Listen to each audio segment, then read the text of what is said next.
Stanford University. Our guest today is Oliver Bast. He is an associate professor in Middle Eastern history and Persian at the University of Manchester in the United Kingdom.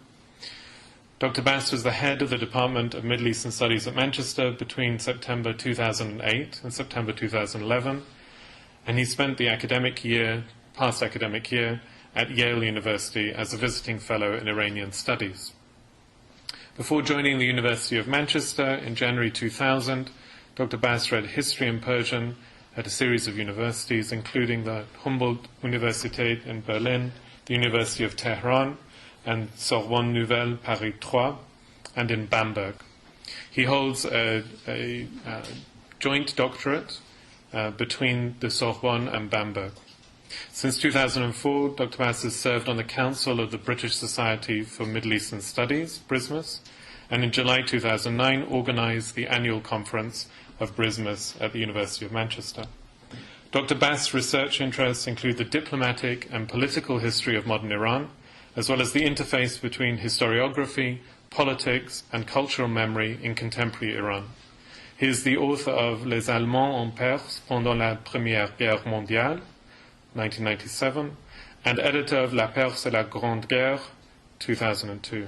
Other publications include writings concerning the origins of the Iranian Communist Party, German-Iranian relations since 1500, as well as various aspects of the diplomatic and political history of Qajar Iran. And a recent publication, a recent book chapter is Disintegrating and the Discourse of Disintegration, some reflections on the historiography of the late Qajar period and Iranian cultural memory. Currently, Dr. Bast is finishing the manuscript of a book on Iran's foreign policy and diplomacy vis-à-vis the great powers during World War I and its immediate aftermath, up to 1921. Based extensively on the Iranian archival record, this study fundamentally challenges the existing interpretive orthodoxy by giving a voice to the hitherto mostly ignored Iranian protagonists of this key period in Iran's history. Furthermore, Dr. Bast is embarking on a new research project which is tentatively entitled The Performance of Power and the Power of Performance, an investigation into the role of secular ritual, ceremonial, and celebration of the emergence of the nation-state in Iran, which intends to look at the nexus between ritual, ceremonial, and festivity on the one hand, and power on the other. The title of his talk tonight is Iran's Wilsonian Moment, Iranian Responses to World War I, 1914 to 1921. Thank you.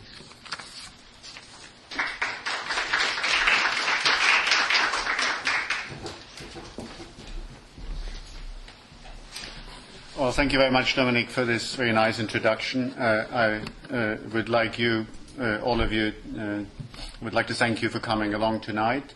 And of course, before I begin, I would like to extend my thanks to Professor Milani for inviting me to give a talk tonight here at Stanford. It's a shame that he can't be here, but he told me he will carefully listen and watch the recorded lecture, so I have to make an effort.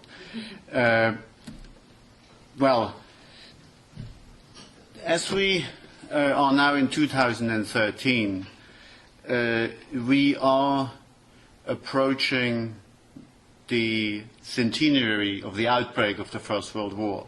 And there will be, of course, no shortage from next year onward in all manner of events that will commemorate the outbreak of the war, and as we go through the years, the war will be commemorated. And one thing we will hear very often is the much-quoted dictum by George F. Kennan about World War I being the great seminal catastrophe of the 20th century for European history. Now, Kennan spoke about European history, although I found out, actually checking him just today, that I have something in common with the great diplomat, historian, and author. He studied Oriental studies at Humboldt-Universität in Berlin, but after he had done his BA in Princeton. So, you never stop learning, even, just preparing your PowerPoint presentation, you find out interesting things. Well, this is a dictum that concerns European history. Now, if we look at Iran, despite the rich tapestry of events and developments, fast changing, constant, constantly, creating new situations in Iran in that period of the First World War, the period is somehow forgotten in the historiography. You have a lot of literature that focuses on the constitutional revolution and the events surrounding the outbreak of it, and then up to 1911, roughly, when Schuster, the American financial advisor, is being forced out. And on the other hand, then you have a lot of literature on the rise of Reza Khan, from the coup d'etat of 1921 of the Sorbonne up to basically the coronation of Reza Shah, as Reza Shah, and then of the whole Reza Shah period. But that bit in the middle, between Schuster's outing and the end of the first, constitutional experience, if you like, of Iran in 1911, and the coup d'etat, which is kind of seen as this hour zero, as this beginning of Iranian modern history, the Sorbonne Fund as the starting point of modern Iran. That bit is missing, including, of course, and that's my point tonight, the First World War. Ervand Abrahamian, in his famous single-volume history of Iran, Iran Between Two Revolutions, refers to this period as a period of disintegration, and thereby it is kind of being labeled, and this has sunk in also into the collective memory of the Iranians, I would have thought, and I would argue, and also, of course, is repeated in historical works. So it's a kind of a strange period, a lot of confusion, a lot of problems there, but not really something that is much studied in its own right. As a result, we don't really know much about it. And even I have to admit there are, after having studied the period quite in some depth, there are quite a few problems there in terms of what we really know. We have no clear information about the economic impact of the war on Iran. The details of all the different military developments have now been studied and kind of, put in a proper chronological framework and assessed and so on and so forth. And most importantly, perhaps, but that is obviously something that is often the case with the political history, is that we know very little about the impact of the war on the ordinary citizens of Iran, of the ordinary Iranians. It's very little known that, for instance, the flu epidemic that hit the world, if you like, at the end of the First World War, ravaged Iran and killed more people than the whole war impact had killed in the 4 years before. There are other epidemics that break out, and there is famine, to the degree that various people, including most notably the historian Majd, have argued that actually the famine that ravaged Iran toward the end of the First World War could be considered a genocide, and without really providing, in my opinion, conclusive evidence, Majd argues that this was a willfully induced genocidal attack on Iran by the British. So there are a lot of gaps there. I want to talk tonight about something that I have researched a little bit more detail, where I think I can lay claim to saying that I know a little bit more about it, and that is diplomatic history.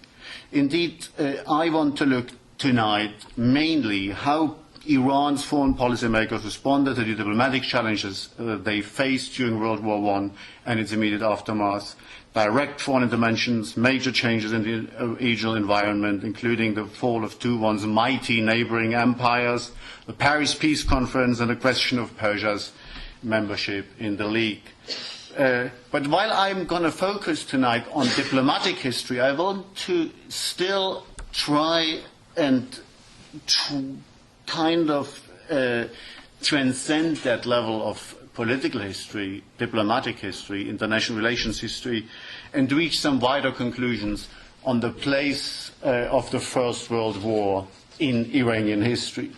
And I will, in the course of my talk, look at a couple of themes. I will explore a couple of themes to which I then will come back at the end, hopefully providing some conclusions. And there are four issues that I'm concerned with. One is the question of what sort of a degree of agency does Iran and the Iranians actually have in World War I? Because for those who actually remember the period or write about it, it is normally a period seen where Iran is that helpless victim of foreign power machinations, where the various belligerent powers trample on Iranians' neutrality. People lose their lives, their livelihood, and all the rest of it. So to what degree is there any impact, any agency on the part of the Iranians themselves? Then the question of chronology comes in. What do we actually mean when we speak of the First World War in Iran? Is it exactly the same as it is in Europe, or would there be another chronology perhaps more appropriate? And very much closely linked to this issue of chronology, then comes the question of, well, is this a distinct period of time? In particular, is, the coup d'etat of the Sevres Fund, the 21st of February 1921, is that this major rupture where everything starts afresh, where there's no link with what happens before? Or maybe we have to look at it more in a sense of continuity. And finally, there is the question of, is it possible to perhaps say something about the structural impact of the First World War on Iran, on the level of the economy, on the level of the society, and, of course, at the level of the politics? Now, my overarching frame of reference for that whole investigation here is provided, as you have seen in the title of the talk, by the quite influential work of a scholar who has asked similar questions to mine, especially also at the political level, for four other countries that are quite comparable to the Iranian case, namely Egypt, India, Korea, and China. And the work in question is Aris Manila's The Wilsonian Moment. Now, Manila's key thesis in that book, having looked at these four distinct cases, is that for these countries, colonial or quasi-colonial countries, the encounter with Wilsonian discourse at the end of the First World War, with the concept of self-determination, is traumatic. A lot of hopes are being raised at the time, but in all four cases, Manila concludes these hopes were basically completely quashed. And left a traumatic experience in the minds of the people of these countries, and led to the development of a particular nationalism that then plays out in the following years, the following decades, and it plays out in a way that it is confrontational towards the West, that it is shaped very much by this major disappointment, this disillusionment with the West, and in particular also with the United States. And I want to also then therefore reach an overarching answer to the question, well, can we perhaps put Iran in one line with those four countries that Professor Manila studied, and perhaps say, well, we have a Wilsonian moment very much in the same sense as he speaks about these countries for Iran. My point of view for that talk tonight is very much an Iranian point of view that I try to adopt. I'm not, doing what has been done quite often and is being done quite often, even by scholars working from inside Iran, writing in Persian perhaps even, namely to study what others have done to Iran. I try to, as much as it is possible, to try and find out what maybe the Iranians did, what Iranian, in my case, foreign policymakers tried to achieve, what they conceptualized as their aims and objectives, and to what degree they achieved them, or at least what they did in order to achieve them, even if they might not have been always very successful. And so, therefore also, the whole approach is based on the Iranian archival record.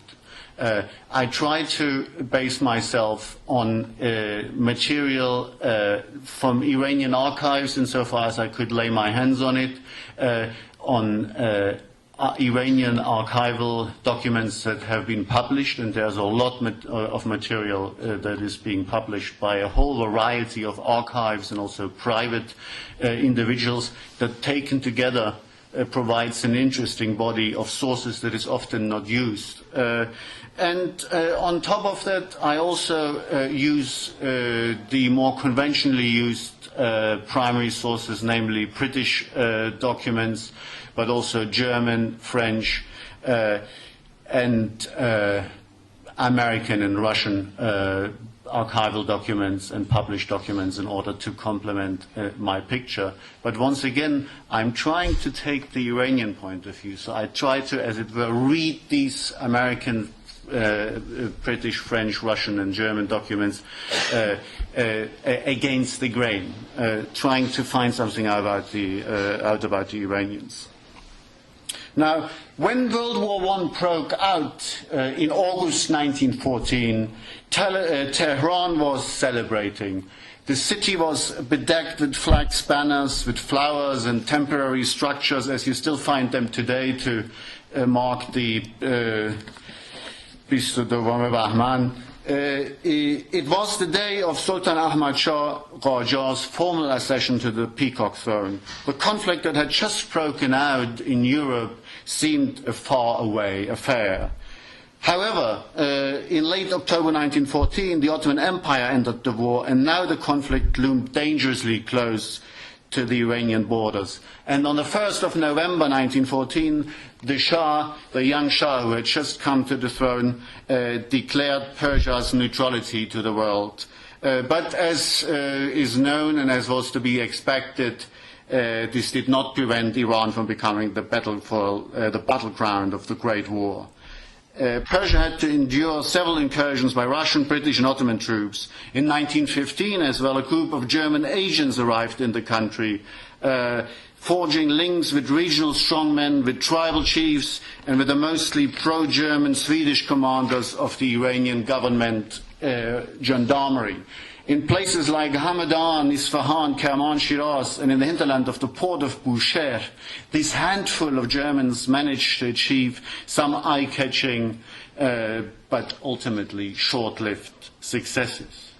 Initially, the German legation in Tehran was the headquarters of all these activities, and in the autumn of 1915, the Germans in the capital came close to dragging Iran into the war on the side of the Central Powers. They were on the verge of moving the government and the Shah to German-controlled Isfahan, there just south of Tehran, and have them declare war on the Entente powers. But due to the amateurish execution of this plan, the German plan was betrayed, which led exactly 97 years ago to this day, on the 15th of November 1915, to what was known, or what would become known in Iranian history as the Muhajirat. Russian troops started to march toward the capital from Ghazvin, and a great number of influential nationalist politicians and members of parliament fled Tehran, first for Qom, and then for Kermanshah. From there they found themselves driven out into the Ottoman Empire, only to return in 1916 in the wake of an Ottoman counteroffensive into western Iran. And for a few months they formed an anti-Allied Iranian counter-government in the zone that was under the occupation of the Ottomans.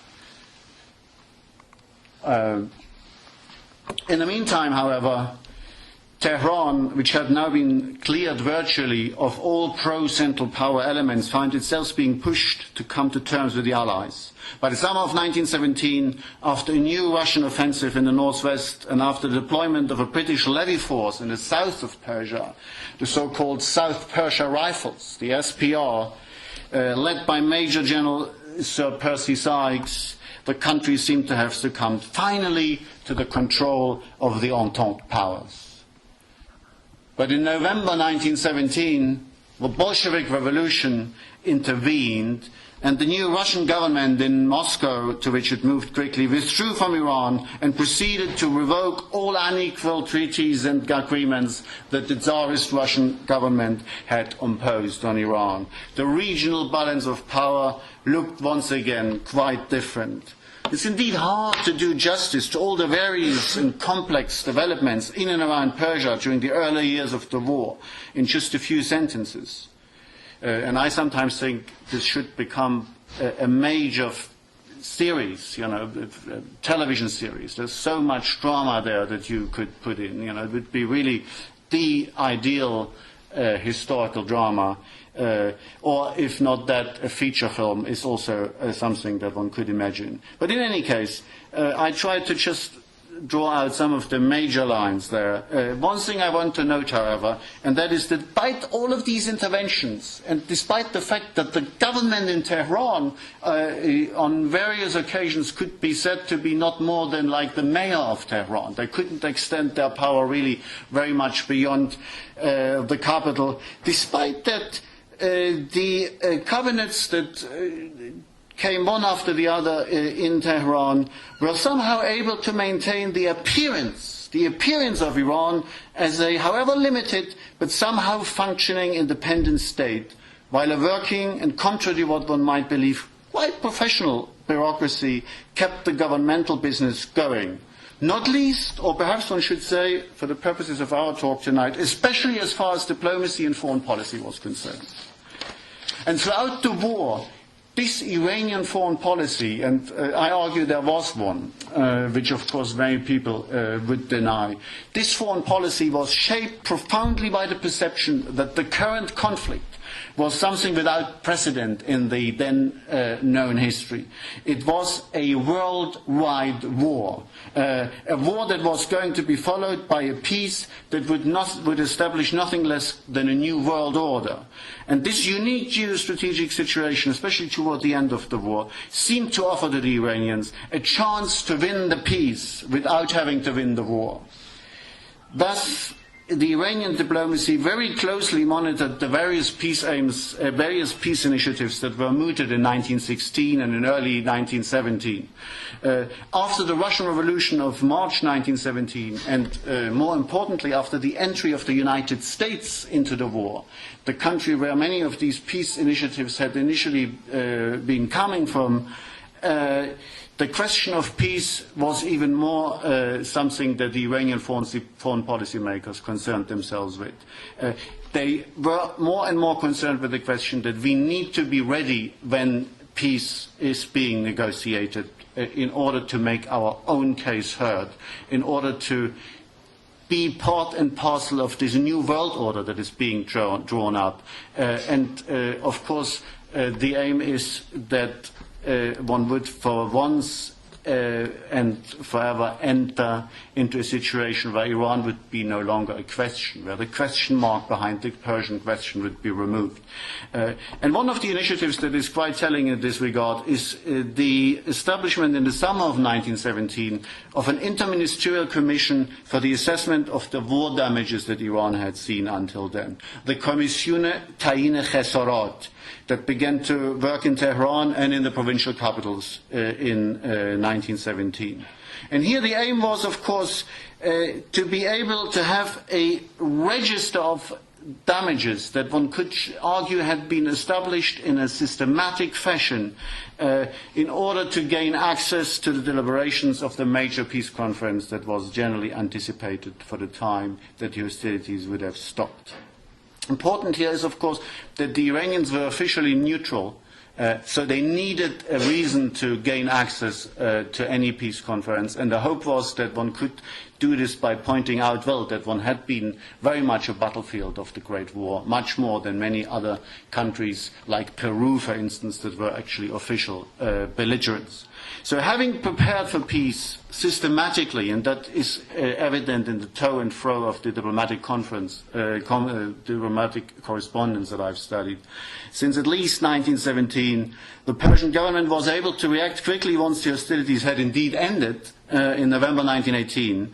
And only 2 weeks after the armistice, the Prime Minister, Mirza Hassan Khan Busukodole, who had become Prime Minister once more in 1918, in August 1918, presented the three major powers with an 8-point memorandum asking for Persia's admission to the peace conference that would, of course, happen after this, and stipulated the Iranian demands.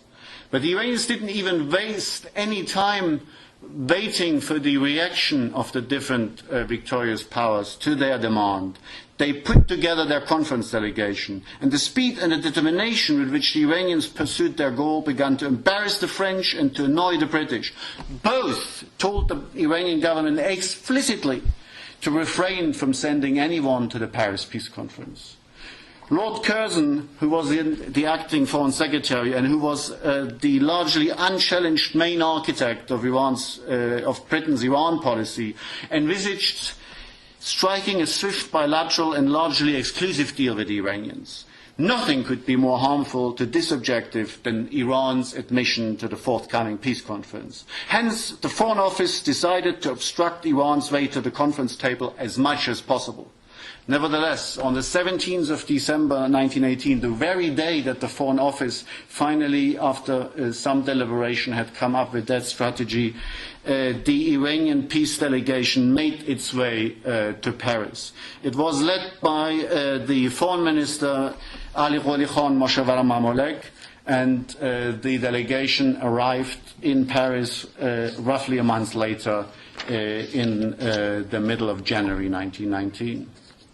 Now, the 8-point memorandum that the Iranian government had submitted to the three major victorious powers, to the United States, to France, and to Britain, was only, if you like, the skeleton of the Iranian aspirations for peace.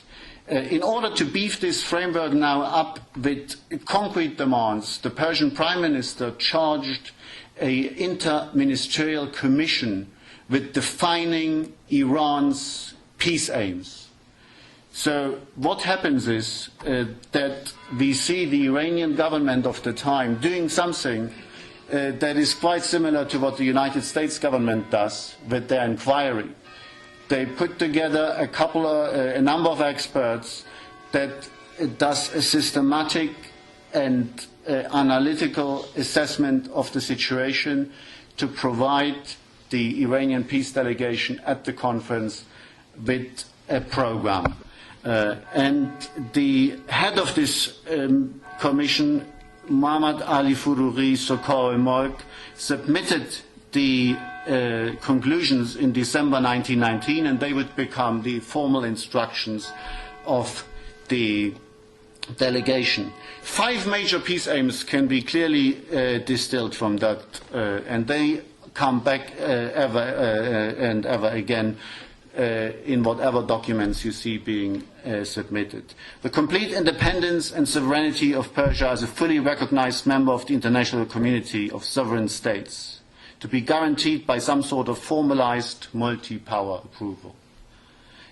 The international and once again somehow formalized recognition of the territorial integrity of Iran, and this favorably with some territorial gains, namely in the Caucasus, in Transcaspia, and in Kurdistan, at the expense of the Russian and the former Russian and Ottoman empires.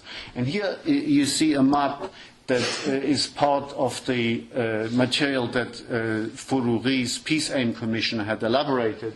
And you see there in red the demands that the Iranians made under the medium-term program of territorial demands. The Commission of Sokhar-e-Mulk had 3 programs, a maximum program which was basically unrealizable, undoing the Treaty of Turkmenchai and the Treaty of Golestan, getting large chunks of Afghanistan and of the Ottoman Empire, and then various smaller ambitions, and this is the medium ambition here in that slide. The Iranians also wanted reparations for the damages. They wanted a revision of the economic treaties in place and a certain degree of economic independence. And they wanted to attract multi-power support for their for a program of, if you like, modernization, financial and administrative and military aid, as well as loans and the transfer of know-how and of infrastructure building projects. Now, while the peace conference looked as a wonderful and relatively promising venue for the realization of those aspirations, it is clear that the Iranians could not overlook the balance of power closer to home. And here Britain is the dominating power, with the Russians having moved out of the picture and with the Ottoman Empire also out of the picture. Britain occupying with different units various parts of the country, and also through various subsidies keeping the country basically administratively afloat. But that does not mean that the Persian prime minister at the time became now, as has been often portrayed, the obedient executive agent of the Foreign Office. And therefore also the offer that the Prime Minister makes to the to the British, very much in parallel to sending off his Foreign Minister to the Paris Peace Conference, namely the offer to negotiate and to see whether one could reach some sort of an agreement, is not an attempt to stab Moshevar Mamolek in the back, and that is also very clear from the correspondence between the two that I have analyzed. No, it is an attempt by the Prime Minister to open up a second front, to have a second option open in case the Paris negotiations don't go anywhere. And they are basically also mutually linked to one another. And it is also therefore nobody else than the Prime Minister himself who, once the delegation is in Paris, gives them a clear-cut instruction to make as much noise as possible and to do whatever they can to get access to the conference table. And that led to a flurry of activities by the Iranians in Paris. They particularly concentrate their effort to court the American delegation. So they meet President Wilson, who has arrived by that time in Paris. They link up with the Secretary of State Lansing. They court the great eminence of the American delegation, Colonel House. And there is a flurry of other diplomatic activities and also propaganda activities. There's an attempt to influence the French press as well, and so on, in a typical fashion of the time, in order to get Persia, which is technically as a neutral, not admitted to the conference table, still a place up there when the peace is being negotiated. They submit their formal claim for admission on the 23rd of March 1919 in a very long and hefty tome, and make basically a lot of noise in Paris. At the same time, the government in Tehran instructs the representatives of Iran in the various areas that are considered to be territorial claims, i.e. in Transcaspia and in Caucasia, especially in Nakhchivan, but also in what is now Azerbaijan. They instruct the Persian representatives, the consuls and vice-consuls and gozars and so on in those regions, to make sure that the local population would flood the British, French and American embassies in Tehran with appeals and letters wishing to come home into the Persian homeland. In other words, they try to really play to the discourse of the self-determination of the people and engineer that sort of a perception amongst the diplomacy of the great powers. And it is interesting that these loud diplomatic noises that the Iranians make in Paris, which lead the American president to put the Iranian case on the table several times in the deliberations with Clemenceau and Lloyd George, that they prove an excellent tool in the hands of the Prime Minister to put his British interlocutors in Tehran under pressure.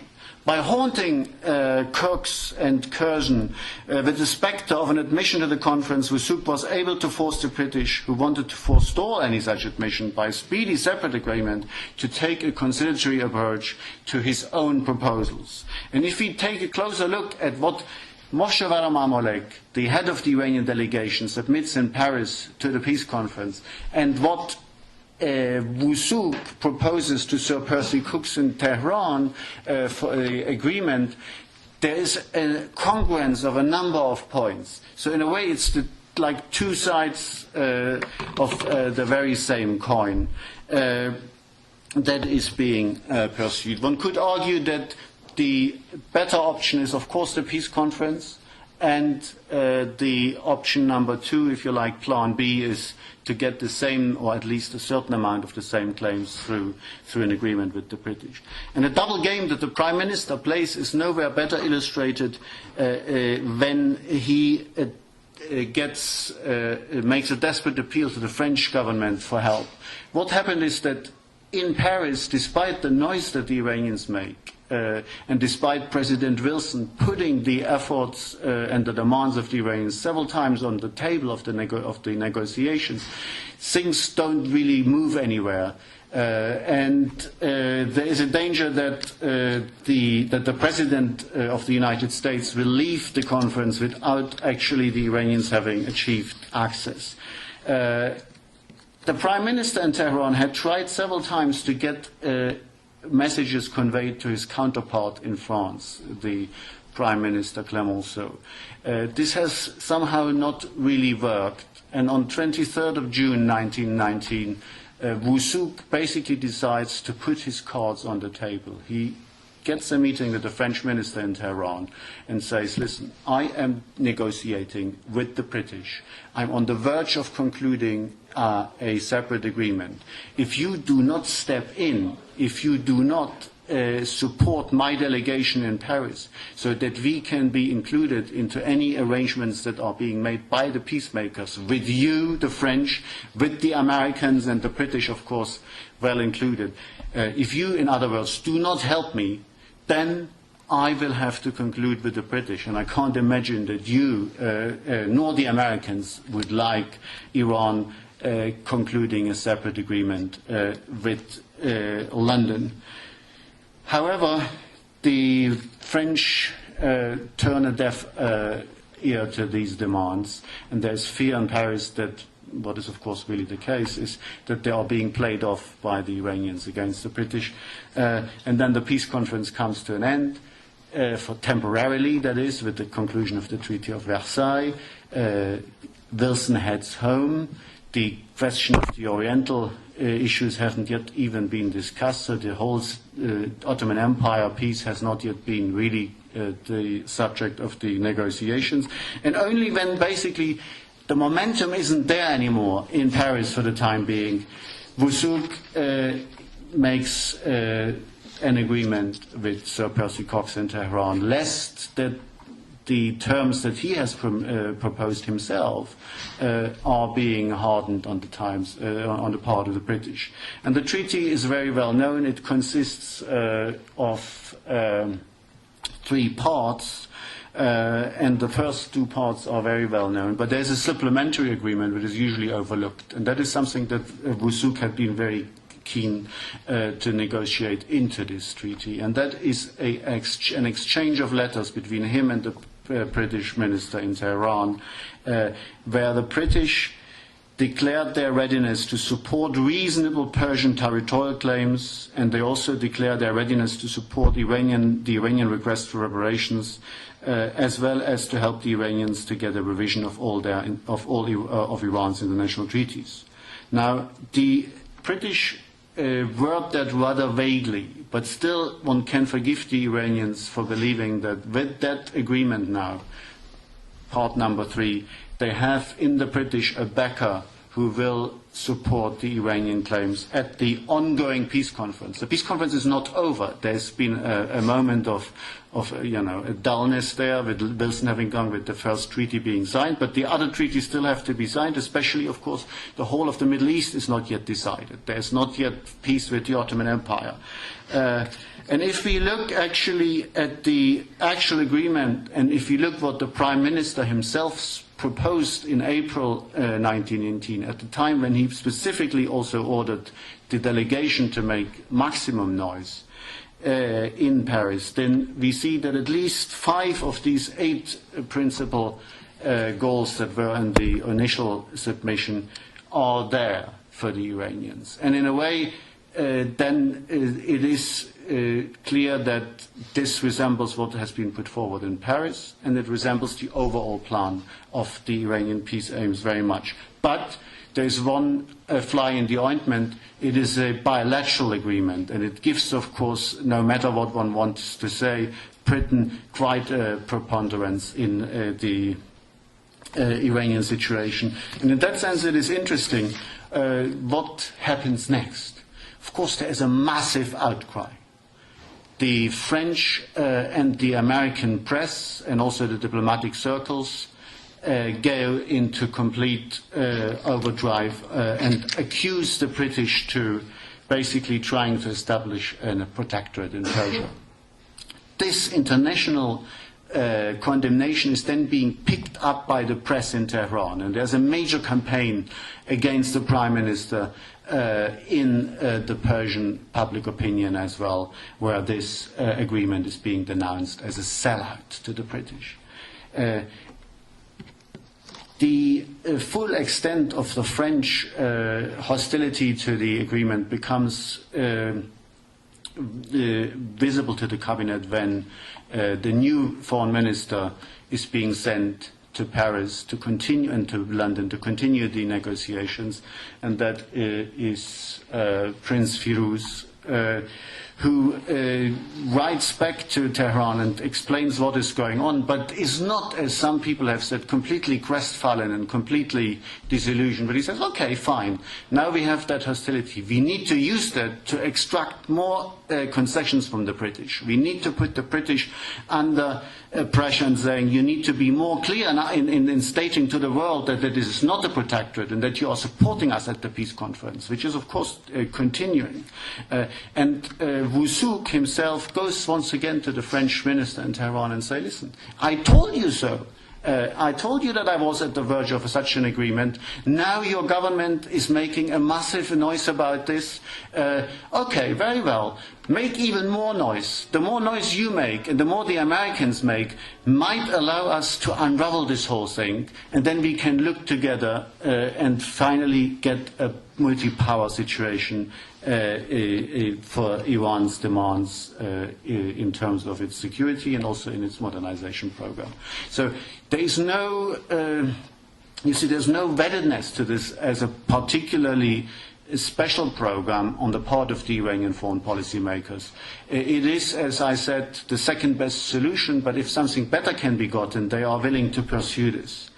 In any case, things seem to calm down in the autumn, and it looks like, to a certain degree, that the Iranians are actually finally getting somewhere.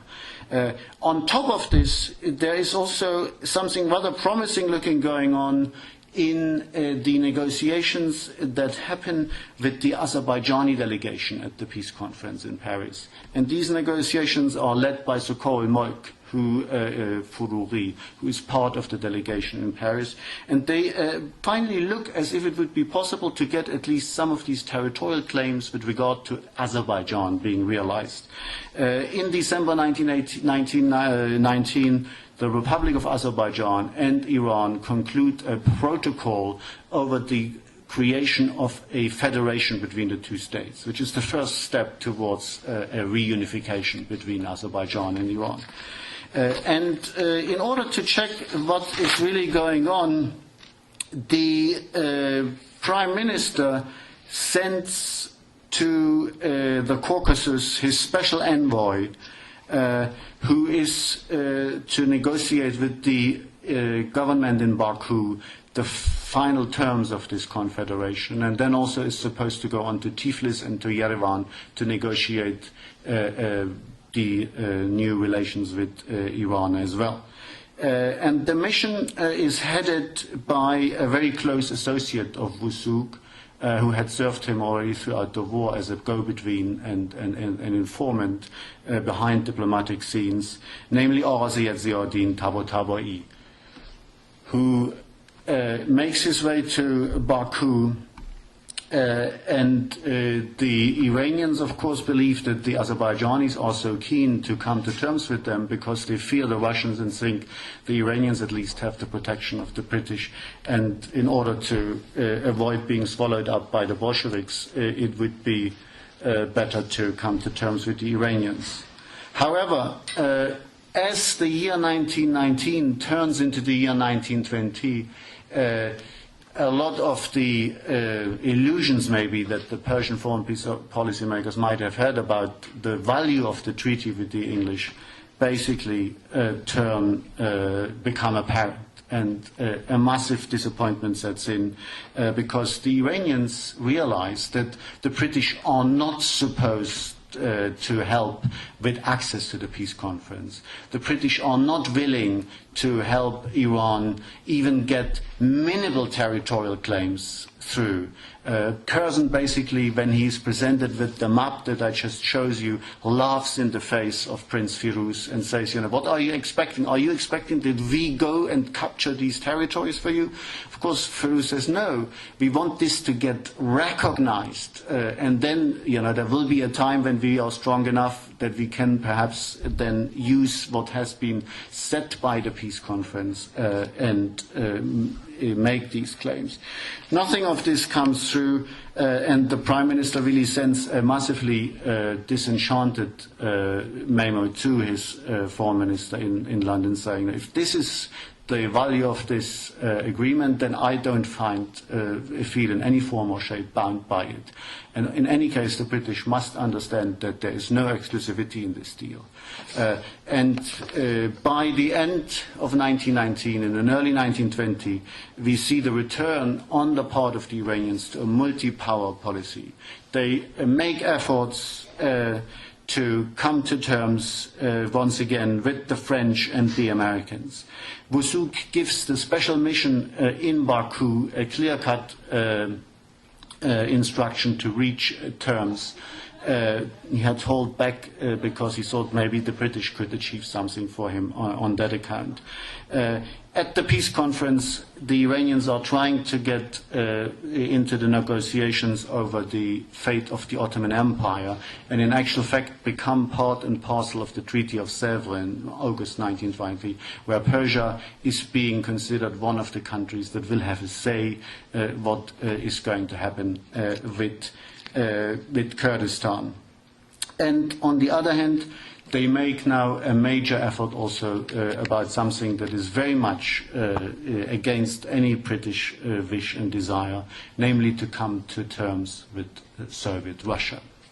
And it is nobody else than the Prime Minister, Boussouk-Odolé, who starts the initiative to come to terms with the Soviets behind the back of the British and against the explicitly stated wishes of the British, who he basically ignores. He gets rid by Nowruz of 1920 of one of his rivals in the cabinet, who he considers the true man of the British, and that is Sorem Odole, the finance minister. And once he's out of the cabinet, he approaches the Soviet government and proposes nothing less than coming to terms and conclude a treaty.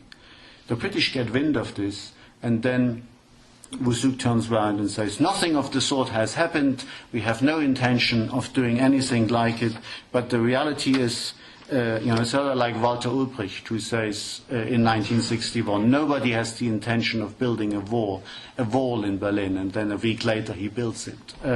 And in the same sense, Wusuk extends his hand to the Soviets and is willing to conclude an agreement. At the same time, unfortunately, the negotiations in Baku, although having really resulted in a treaty between Iran and Azerbaijan, are completely overtaken by the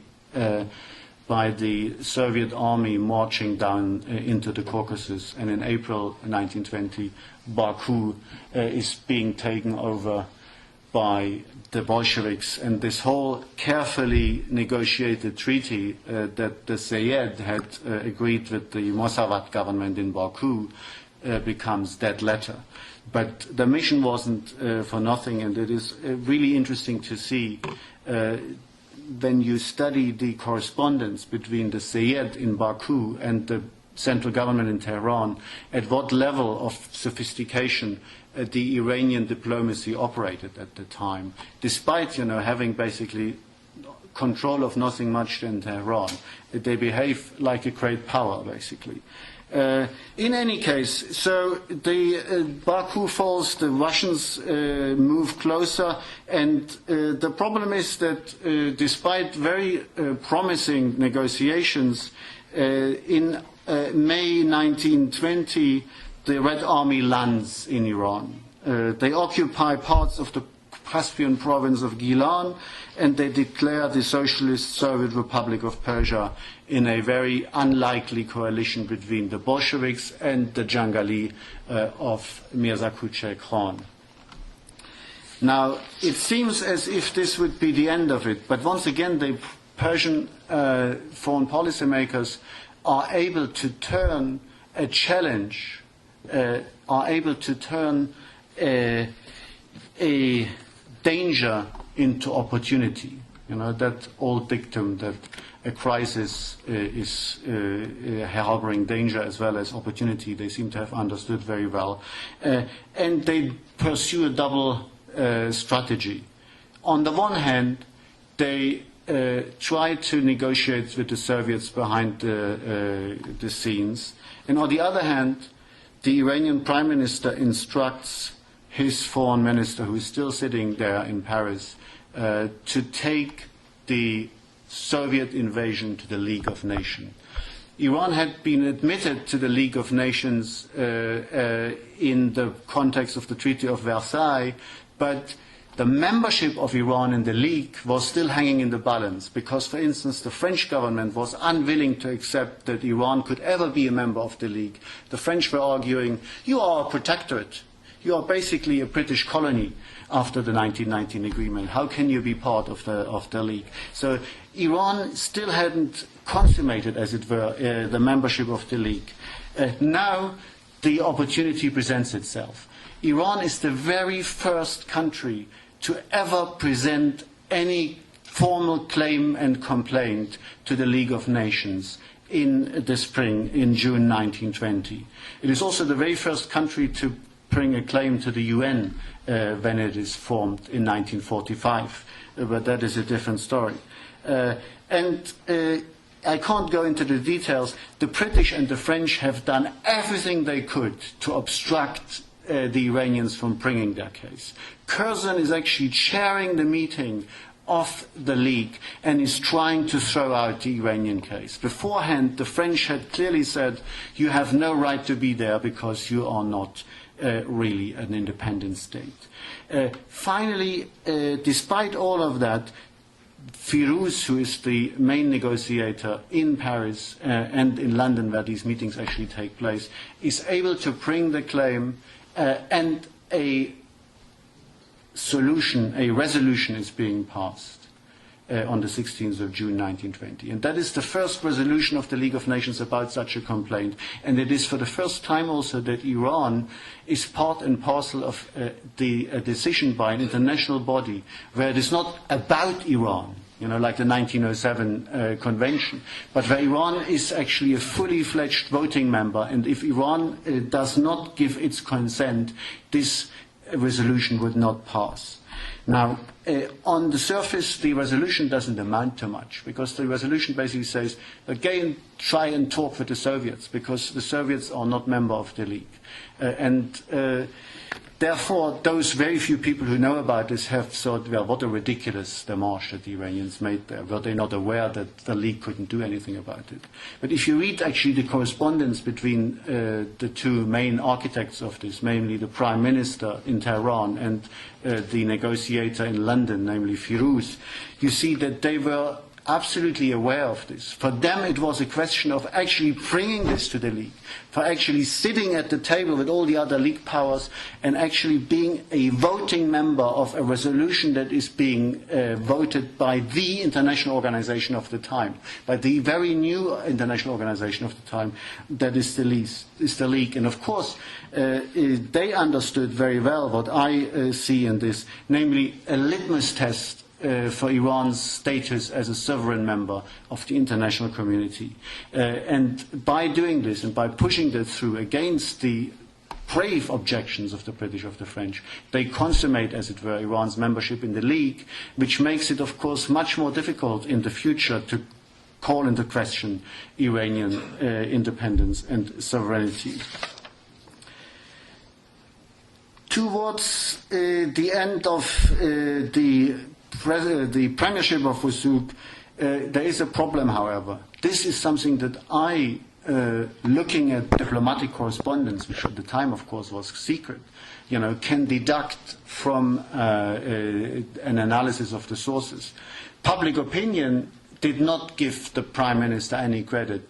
And when he had the conflict with the Shah, he is basically pushed to one side. Very unlamented, of course, by the Iranian public opinion at the time. There's only one person who actually understood, in a way, quite indirectly what happened, and that is Bahar, who was at the time, of course, an ally of Wusuk and also supported the agreement in his newspaper. He writes in the Tarikh Ahzab Siyasi that in a very little noted reference to this event, that Wusuk was basically cast to one side by the British. It's not exactly true, because it is the Shah who dismisses him, because he was basically challenging the British and had the impertinence of trying to approach the Russians. Well, this is, of course, kind of putting it into a nutshell. That is exactly what it is. He is not the executive agent of the British who does what they are telling him, and therefore, of course, is also not being supported toward the end. So there is a kernel of truth in that interesting assessment by Bahar. It is interesting that it is others now who actually bring the intended peace aim structure to fruition, even without Wusuk no longer being at the helm. And it is Moshir Dole's government and then the government of the Separahdar who continue with one major initiative that is actually started by Wusuk, and of which Wusuk is the intellectual father, and that is coming to terms with the Soviets. At the same time, there's also various attempts to bring in American interest into the Northern Oil to use an American oil company, the Standard Oil of New Jersey, as a counterweight to the British company, the Anglo-Persian Oil Company, and of course at the same time the negotiations with the French continue as well.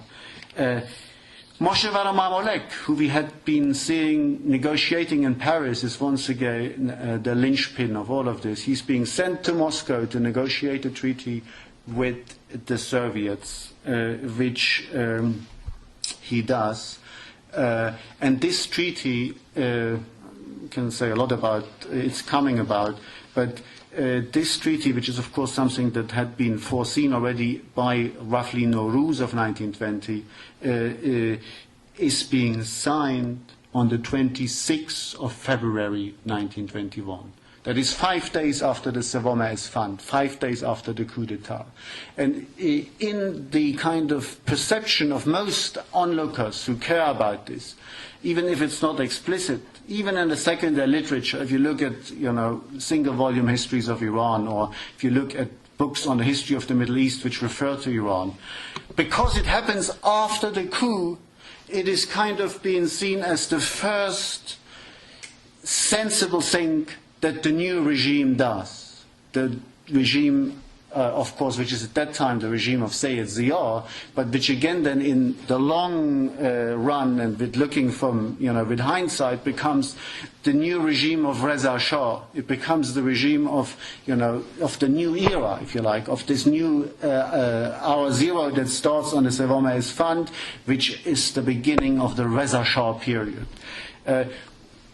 As I so far understand from the primary sources, the government in Tehran, i.e. the Sayed, let alone Reza Shah, didn't even know that the treaty was being signed. There was no instruction reaching Moshe Mamluk. Actually, the Sayed heard about this from the French telegraph and then cables and say, do we have a treaty with the Soviet Union or with Soviet Russia as it is then? It seems that Moshaver acted on its own basically account when he when he heard about the coup. But of course they then go and run with it. So my argument is therefore that the 26th of February 1921, the signature of the Soviet-Iranian treaty, is the end of the First World War for Iran, and it is also, in many respects, for the nation-state becoming of Iran, far more important than the coup that happens 5 days earlier, because it is with that treaty, with also, on the other hand, any question mark about Iran's independence and sovereignty, at least at the formal level. I'm not talking about the dependency on at the economic side and at various others, but at the formal level, basically Iran as a state is stable. It is recognized and it can't be really wiped off of the map. It is no longer a question. So you have the hardening, if you like, of the Iranian realm. The hardening of the border has taken place by that time. And then someone can now then finally start and do the domestic reform, the domestic modernization agenda, which is an agenda that is basically, hanging over from the days of the constitutional revolution, if not from those reform attempts of the 19th century. But my argument is, and I'm arguing here for the primat of the Primat der Außenpolitik, as they say in German, the primacy of foreign policy.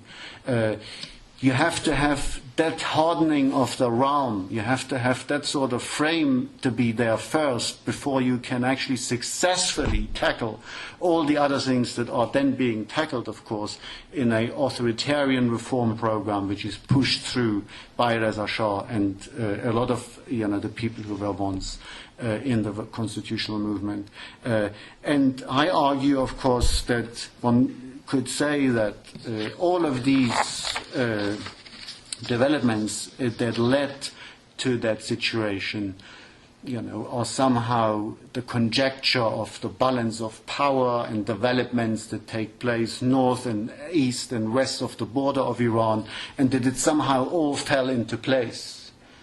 And there's a lot of truth in that. But I argue someone needed to see these opportunities, especially in these crisis moments when you have the Soviets moving in, still to have the nerve not to just to surrender, but to take it and to actually turn this into the opportunity to consummate, as it were, Iran's membership in the League of Nations, the international organization of its time. So I argue that you need to look at the individuals, you need to look at the agency of the Iranians, and I argue that even if there's all manner of weaknesses and interventions, the foreign policy makers of the time were A, quite professional, B, quite clever in exploiting all of these little opportunities, and of course doing what Iranian foreign policymakers had to do, in a time-honored fashion, namely to play off the foreign powers somehow against each other to kind of find a niche for Iran to maneuver through.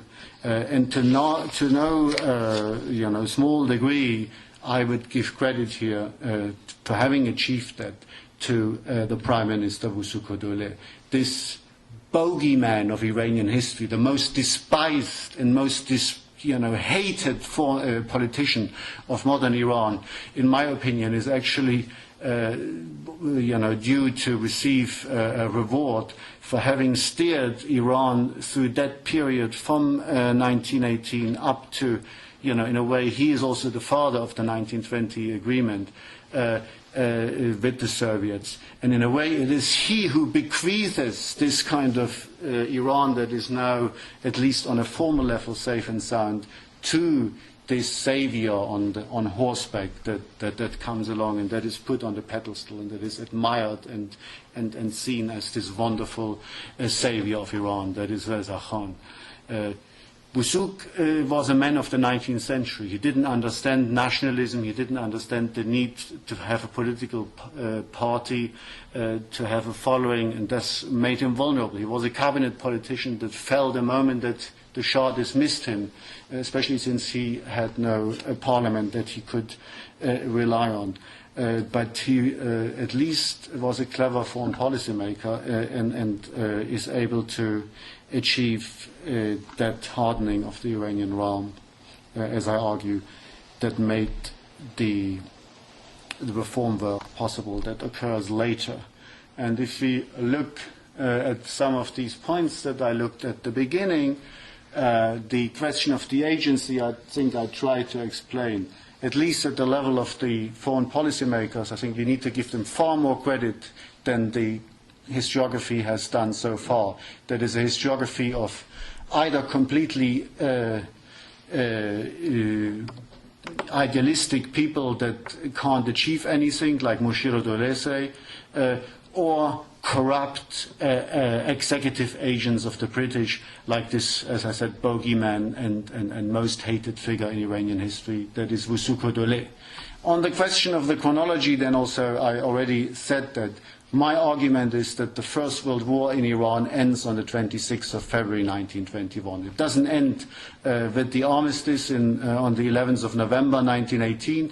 It does not end with the coup d'etat, but it ends with that formalization of Iran's relation with Russia, while at the same time Iran is also a League member and no question of any protectorate is anymore permissible.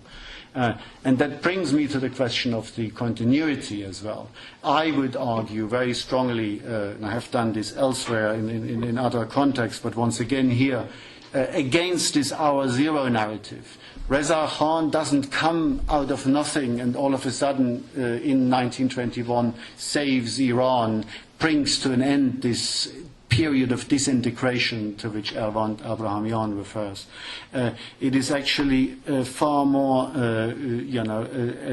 a continuity that has to be considered here, as it is done, of course, already very much so for the Ottoman Empire, where there's no longer that, belief that Atatürk is basically the beginning of everything in 1922 out of nothing. But of course, it takes a lot of work to emphasize this continuity, because the whole narrative that the Pahlavi dynasty had to bring, not least in order to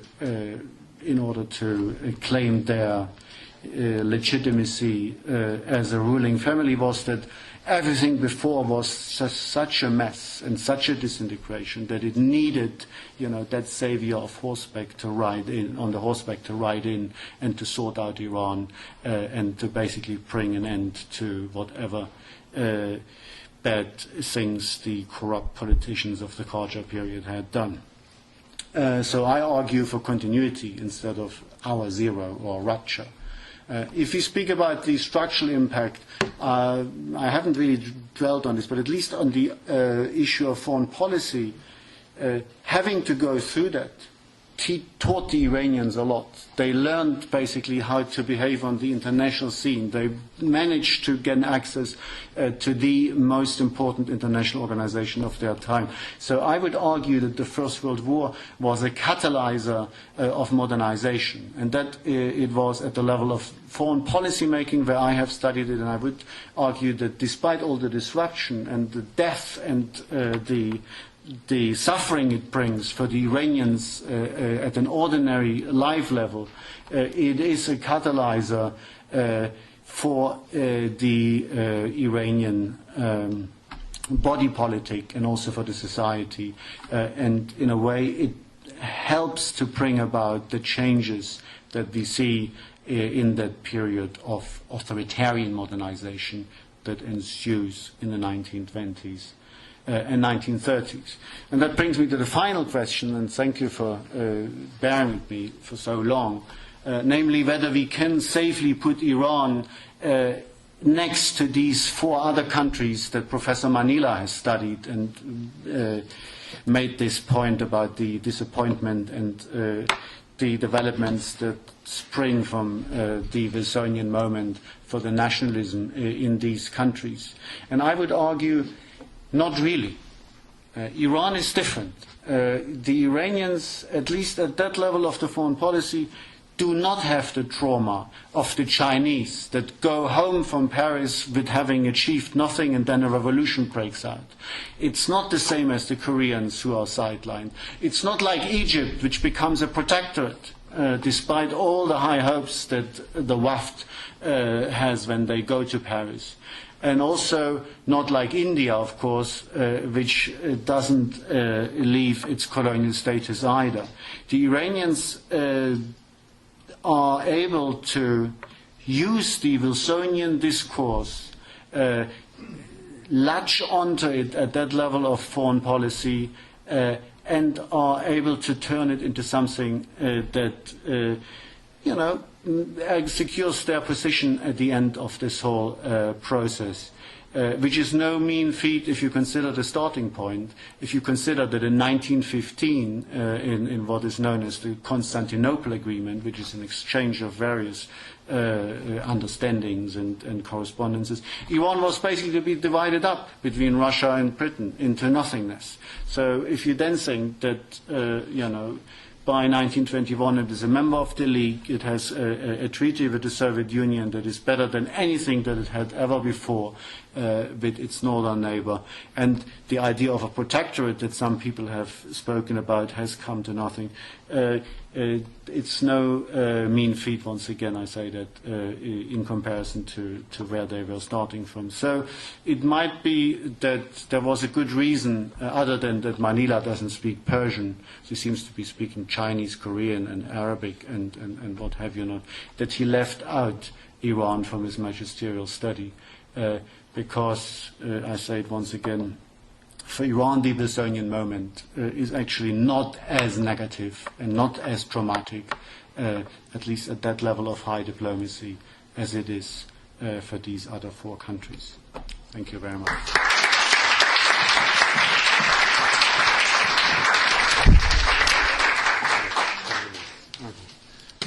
Thank you very much, Dr. Bast. We have about 10 minutes for questions. Please keep your questions concise and to the point, and questions rather than monologues. Please. Yes.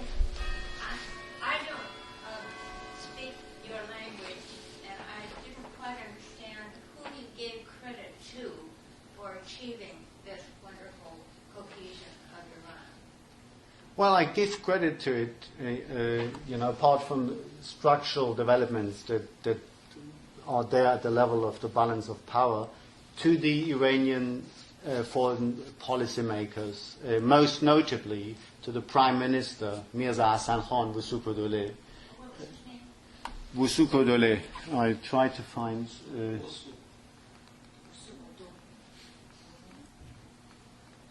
you can note it down. Who is, and that might be added once again, not very well received by the Iranians. He's considered corrupt, the tool and the executive agent of the British, So I actually present him in a rather revolutionary light here, trying to rehabilitate him, at least to a certain degree. Just one comment, because this idea of Iranian about the politician is in general, it's always is like that. That Iranian mentality always see someone like traitor. They don't really trust that politician or having some idea. Always look at politician or at anybody like that they are traitor and they are just working for the foreign countries. It has always been like that, and it still is like that. I agree. There's a large degree of in people who look at Iran, and also at people who live in Iran, perhaps, to see that whatever happens in Iran is the work of foreign powers. Dast penhane Ingilis is, the age-old bugbear, if you like, and sometimes it's the Americans or it's someone else. But I mean, there are, of course, politicians that are very much well loved in Iran, like Mossadegh, for instance, or even people at the time, like one other prime minister, like Moshir-e-Dowleh, or even Reza Shah, of course, who is kind of put on this major pedestal as the savior, but which is probably not without justification. But I argue that seemingly corrupt elite of the end of the First World War wasn't actually, so black either, and achieved, or at least tried to achieve something. Please. You mentioned about Sorbonne being dismissed by the king, but then Prince Firuz took over as a new prime minister. No, not as a new. No, Firuz was not prime minister. He was foreign minister, and when Wusuk is being dismissed in June 1920, his term as foreign minister also ends. Right. So my question is this: did Prince Firuz continue the same agenda that Sorbonne had regarding negotiations, or did he have another agenda assigned by the king? He has no office, basically. When the cabinet of Wusuk falls at the end of June 1920, Firuz is, of course, in Europe still, and he loses his job as foreign minister, and he's basically a private person. And then he has some point, just literally days before the coup d'etat in February 1921, comes back to Iran and is being duly arrested by Sayed Zia's coup d'etat regime. So he is at that point a private person. Of course, he pursues all manner of economic agendas, and he also fancies himself perhaps as the new Reza Shah. He thinks he could be the strong man that Reza then becomes, but nothing comes of it.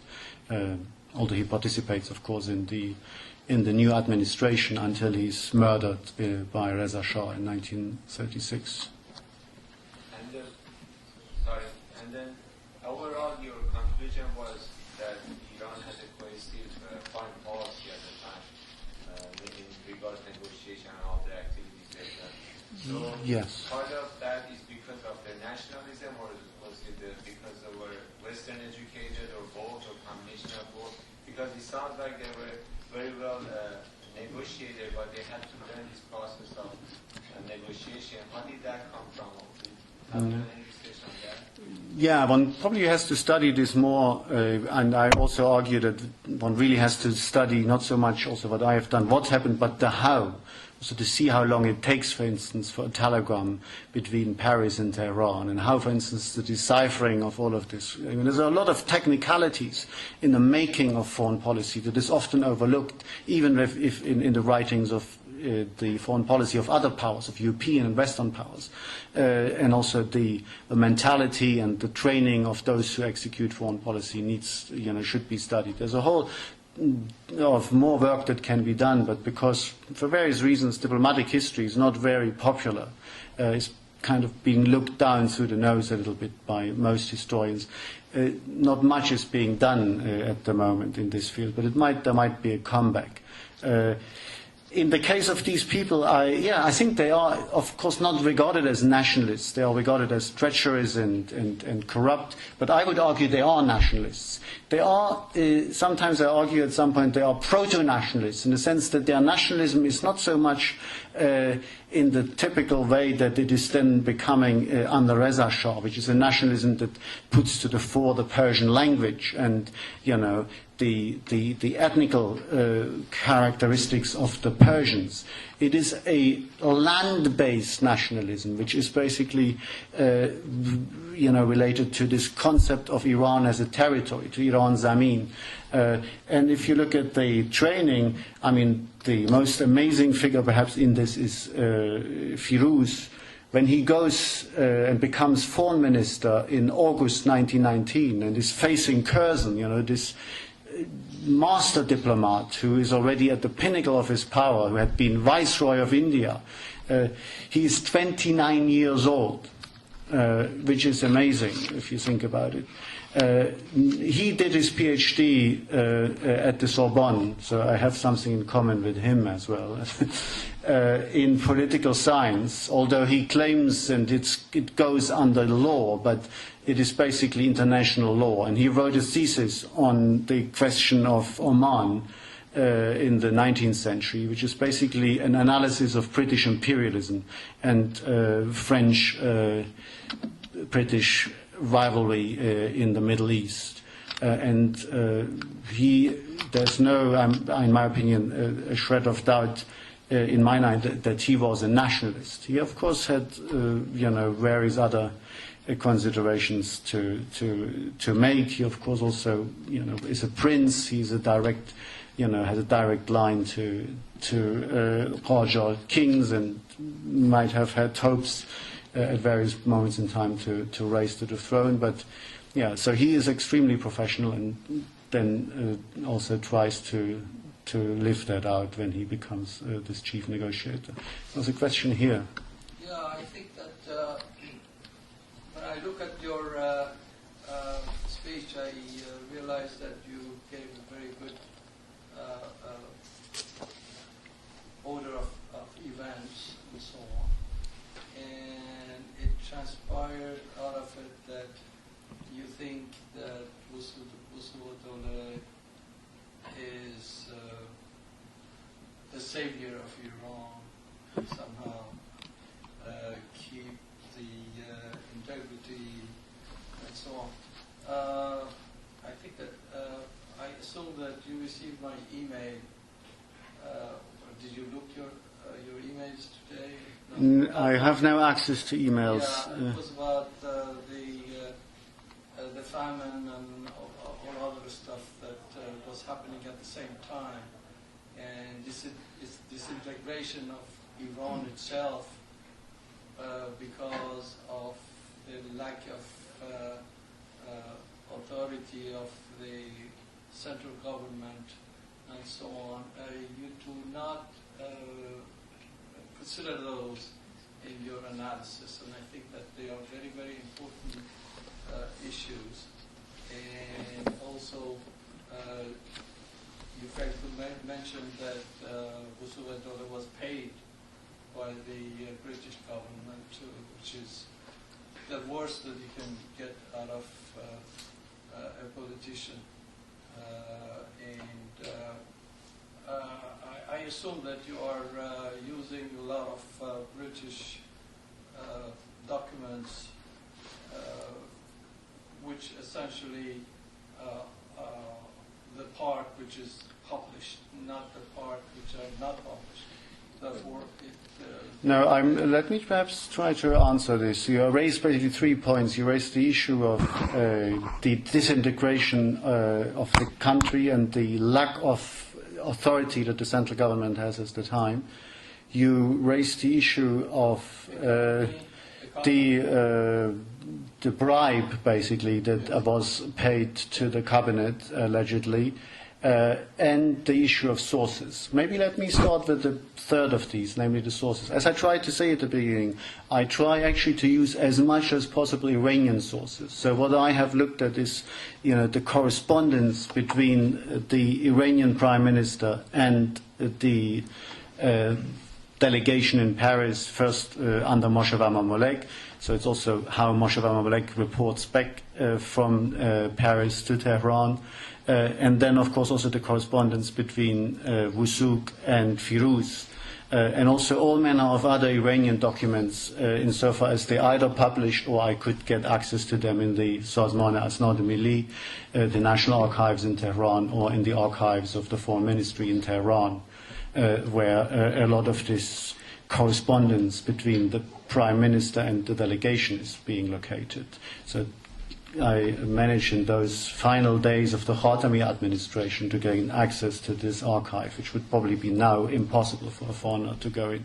So it's mainly based on these, but I also try to read the other documents from other countries against the grain, and they are mainly published and unpublished documents. Also found interesting echoes of Iranian foreign policy in Moscow, in the Russian archives, because the Russians did one thing: they intercepted the Iranian correspondence and then translated it into Russian. And so I could basically see, sitting there in Moscow, the correspondence that went back and forth between Tehran and the Persian minister in Petrograd. All documents which are everybody can find.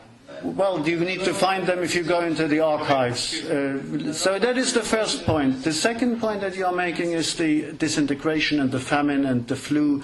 I have not studied this, and I'm making the point, actually, I tried to convey that at the beginning, that it is amazing that these politicians, despite basically being nothing more than the mayor of Tehran, they could not really extend their authority over what would be going on in Khuzestan or what would be going on in Tabriz.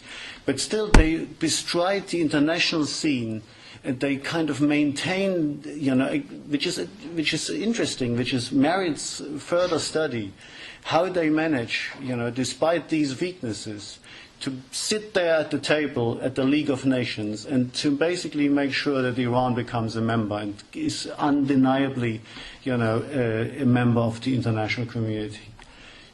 So that is that. And now the question of the bribe, which often comes up in that context.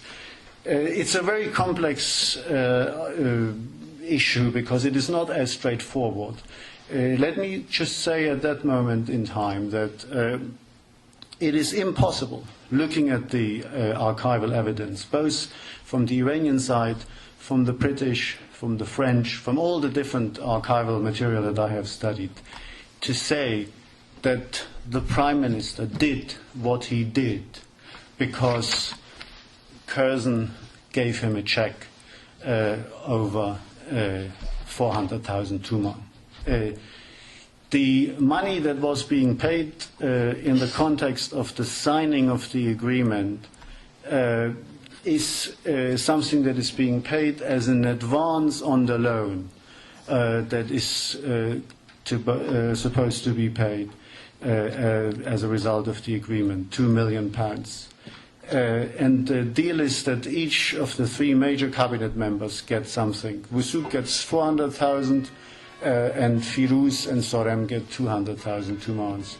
And in the correspondence it is quite clear that the major pusher for that sort of money being actually involved there is Sorem.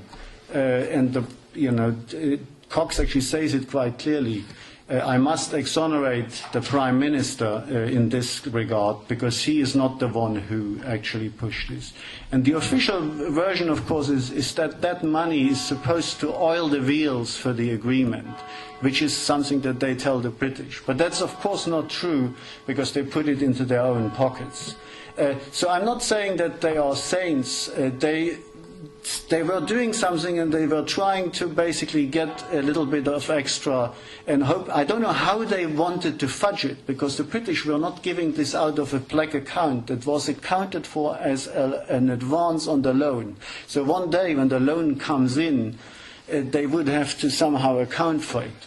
For instance, what Wusuk does is he never touches this money. He puts it as is in shares in the Tomanians transport company. And at the moment when Reza Shah comes along and asks these people to pay that money back because it is missing in the treasury as a part of the advance of the loan, he has no problem. He just gives it back like that. These politicians, which is interesting, especially with regards to Firuz. Firuz doesn't need 200,000 tumans. The whole family, the Farmayan family, they are so rich that this is a drop in the ocean for them. But in any case, the person who is really making the decisions is the Prime Minister.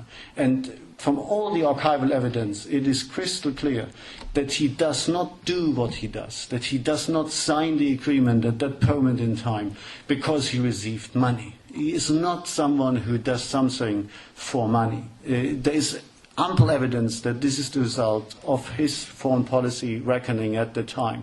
And he is the man, as I said, who shortly before signing goes to the French and says, I don't want to do that.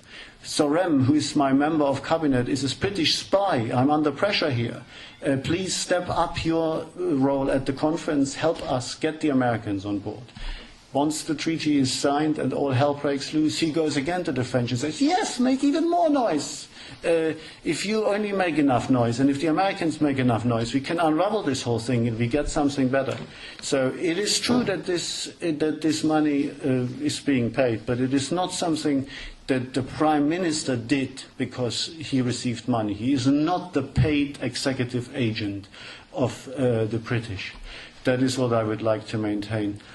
But of course, I mean, these people are an elite. They consider themselves to be the masters of the country. That's why I also say their nationalism is paternalistic. They are not modern nationalists. They consider basically Iran as something that they own privately.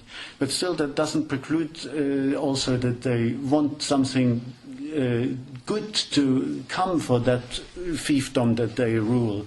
That they want modernization, that they want railway building, that they want strengthening of the army, that they are pursuing territorial gains in the Caucasus, in Transcaspia, in the Ottoman Empire. Okay, I think I exhaust. Maybe there's another question. Yeah, please. Just want to say that I enjoy your talk today, but just 100% opposite of what you learned in high school. I know. I just want to say that, but that's okay, that's fine. But I'm just saying that it's subjectively feel good because it seems like people in the poverty inherently were good. I mean, that even they were princes or kings or whatever they were good, doing good stuff. I mean, that I'm just saying that it makes me feel better. I mean, that. Well, I'm very glad that I contributed to you. I'm not even making a value statement about good or bad. You know, as I said. Your end result was something. While they were trying this, hundreds of thousands of people were dying because of the flu, and they couldn't help them. But on the other hand, in that situation that they find themselves in, no one could have helped them. And in a way, they were envisaging an Iran where maybe at some point that sort of issue would be solvable.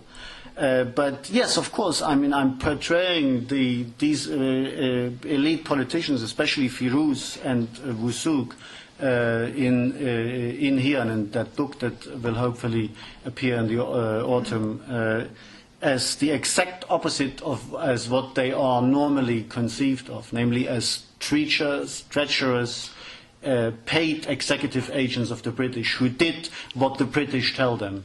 But if you look at the archival evidence, if you look at the correspondence between the Prime Minister and Firuz, and if you look at the memoranda that they write, if you look at the fact that the Prime Minister charges, Sokhar-e-Molk to form a peace aim commission where the Iranians define systematically what they actually want from the peace conference. If you look at all these instances of rather professional diplomacy, it is clear. And of course they are master liars. They go to the British pretending, yes, of course we do what you want, we are your people. And then the next morning they go to the French. I didn't bring it here. There's a famous, no, not that famous, but rather, it should be more famous, but rather telling quote from an interview that the first Soviet ambassador or minister, as it then was, gives to an American journalist who comes to Iran in 1926 or thereabouts, and that is Theodor Rothstein. Rothstein is, as a result of this treaty to which I alluded between Soviet Russia and Iran, is being sent as Soviet Russia's minister plenipotentiary in Tehran. And this American journalist interviews him, and at some point Rothstein says to this journalist, he say, Persia is fundamentally sound. You can buy their country twice over. The Germans, they will sell it to the Germans today, to the British tomorrow, but they will never ever do anything for the money that they receive. Persia is fundamentally sound. And I think this assessment by Rothstein really sums it up, because in that period and then also later on, they gave this impression to various comers that they would do their bidding, but that doesn't mean that they would actually do it. Thank you very much.